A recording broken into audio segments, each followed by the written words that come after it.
Bismillah.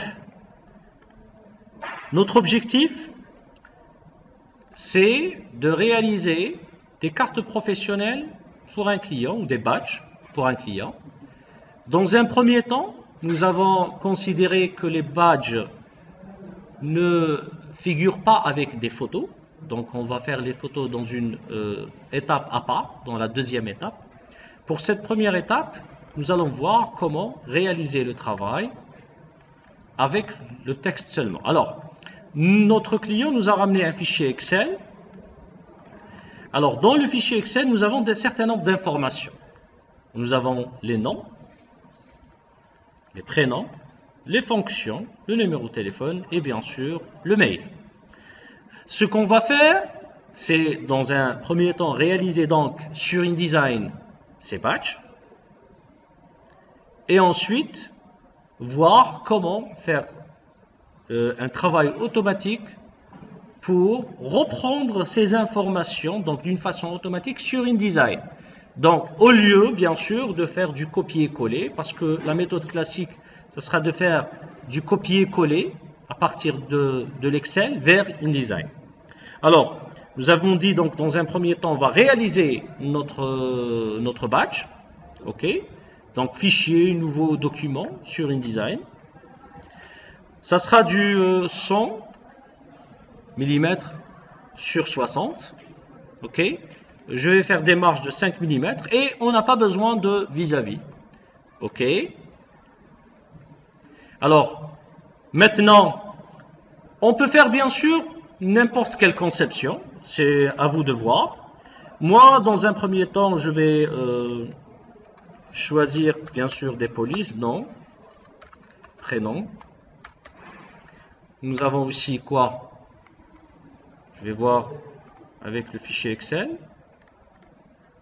Donc nous avons le nom, le prénom, la fonction. Je peux aussi faire du copier-coller, bien sûr. Nom, prénom. On a dit fonction.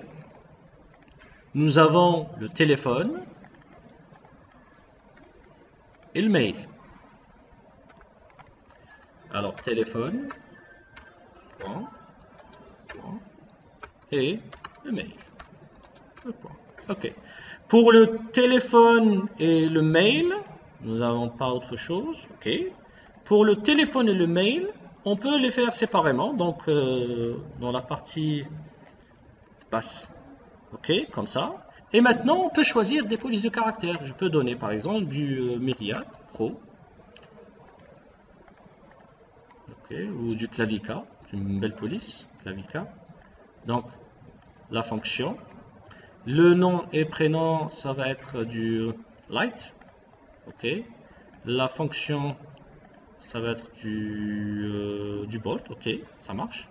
Je peux les mettre au milieu, donc placer dans un bloc au milieu comme ça. Et bien sûr, je vais les faire centrer de cette façon. Je vais agrandir un petit peu les noms et prénoms. Ok. La fonction aussi, un petit peu. Il faut bien savoir que la taille dépend du texte. Donc, si il y a des noms qui sont longs, il faut prévoir de l'espace pour ces noms. C'est pour ça que j'ai essayé d'agrandir au maximum le bloc. Ok? La même chose pour la fonction. Il se pourrait qu'on ait des fonctions un petit peu longues, donc il faut agrandir le bloc. Je peux l'agrandir comme ça aussi. On ne sait jamais si la fonction, dans la fonction il y a deux lignes, je peux les avoir. Dans cette partie aussi, je peux placer une photo, si j'en veux, comme ça. Donc, vaut mieux utiliser bien sûr le bloc image, bloc photo. Voilà. Et je peux décider que j'ai une conception où il y a une forme, comme ça. C'est à vous de voir maintenant, avec du sillon, par exemple. Voilà. Ou une autre couleur pour qu'on puisse voir le bloc d'image. On va le disposer en arrière-plan. Ok. Voilà. Ok. Nous avons donc un bloc. Je vais seulement donner une couleur au bloc qu'on puisse le voir. Voilà. Pour le numéro de téléphone et le mail, je sélectionne tout, je donne la même police de caractère, donc c'est du Clavica,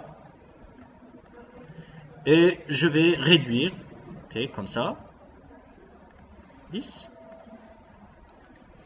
placer ça en bas, et faire une petite séparation avec un trait,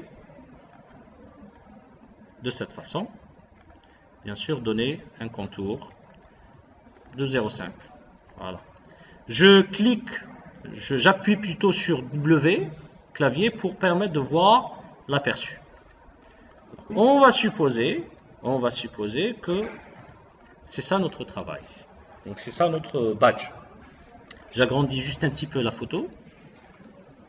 Comme ça. OK. Maintenant, je vais l'enregistrer. Enregistrer sous. Bien sûr, dans le même dossier où on a créé, où il y a la base de données, fichier Excel. Je vais nommer ça batch. OK, et je vais l'enregistrer. OK, c'est bon pour vous. Maintenant, qu'est-ce qu'on va faire? La tâche maintenant, elle est très facile. Nous avons dit qu'on n'a pas pour l'instant une colonne pour les images. On va faire abstraction des images maintenant, et dans une deuxième étape, on va insérer les photos. Alors, remarquez, ce texte, dans ce texte, il n'y a pas d'arabe, il n'y a pas de lettres en arabe. C'est pour ça que, qu'est-ce qu'on va faire? On va enregistrer, faire enregistrer sous, parcourir, dans le même dossier, donc bureau carte, je vais donner le même nom et l'enregistrer dans un format texte séparateur tabulation. Si j'avais des textes en arabe, je vais faire ça avec du texte Unicode. Donc, texte séparateur tabulation, enregistré. C'est bon. Maintenant, si vous avez des fenêtres qui sortent, faites non seulement, annuler. Je n'ai besoin que deux choses, le fichier Excel et le deuxième fichier qui est le fichier texte séparateur tabulation. Avec l'extension texte séparateur tabulation, je sors, c'est pas la peine d'enregistrer. Et je vais m'assurer que dans le dossier, il y a tout ce que je veux. Donc, il y a le fichier Excel, le deuxième fichier qui est le texte, fichier texte, et j'ai bien sûr notre maquette InDesign. Maintenant, qu'est-ce qu'il faut faire? Il faut aller sur InDesign, il faut aller vers Fenêtre, Utilitaire, Fusion des données. Dans la fenêtre Fusion des données, il faut aller vers la petite flèche magique qu'on a l'habitude de voir, cliquer et aller vers Sélectionner la source de données. Je clique et là, InDesign me demande où est-ce qu'il est notre fichier texte. Donc je vais vers le bureau, carte, et je sélectionne notre fichier texte et c'est le seul fichier qui va apparaître parce qu'il ne va pas reconnaître autre chose. Et je fais ouvrir. Remarquez, qu'est-ce qui se passe? Il nous donne directement les en-têtes de tableau de l'Excel. La tâche maintenant, elle est très simple. Je n'ai qu'à sélectionner le nom. Je clique deux fois pour sélectionner le nom. Et je clique sur nom. Deux fois sur prénom. Clique sur prénom. Deux fois sur fonction. Et je clique sur fonction. Ces symboles indiquent que ce texte est variable. Ce n'est pas un texte simple, mais c'est un texte variable. Aussi, téléphone, ce n'est pas la peine de sélectionner comme ça. Je peux aller vers téléphone, faire espace et cliquer sur téléphone. La même chose pour le mail, espace, mail. Remarquez maintenant, pour l'instant je n'ai pas d'image, mais remarquez maintenant que si je clique sur aperçu, directement, j'ai mes données variables qui vont apparaître. J'utilise la petite flèche ici pour passer d'une donnée vers une autre. Tout ça, ça représente la première ligne dans le fichier Excel. Je continue la deuxième ligne, troisième ligne, et ainsi de suite. Remarquez aussi que pour l'instant, le travail est là, mais si je vais vers la fenêtre page, j'ai toujours une seule page, pas plusieurs. Et l'objectif, mon objectif, c'est d'avoir plusieurs pages. C'est pour ça que il faut tout simplement cliquer sur cette petite icône, ici, qui représente la création d'un document fusionné. Clique et cliquez sur OK. Ce n'est pas la peine d'aborder cette fenêtre pour l'instant. Cliquez seulement sur OK. Et là, remarquez, InDesign va créer un nouveau document. OK, il va appeler ça badge-1. OK, et il va nous donner une fenêtre, une petite fenêtre qui nous indique s'il y a du texte en excès. Pourquoi cette fenêtre? Parce que s'il y a des noms ou des fonctions qui possèdent un texte long, il se pourrait que l'espace réservé dans le bloc ne suffit pas.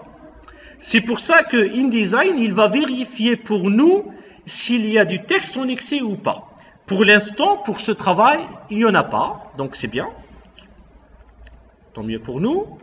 Et si je vérifie maintenant les pages, je vois que InDesign a automatiquement créé pour nous plusieurs pages qui contiennent les informations dont on a besoin.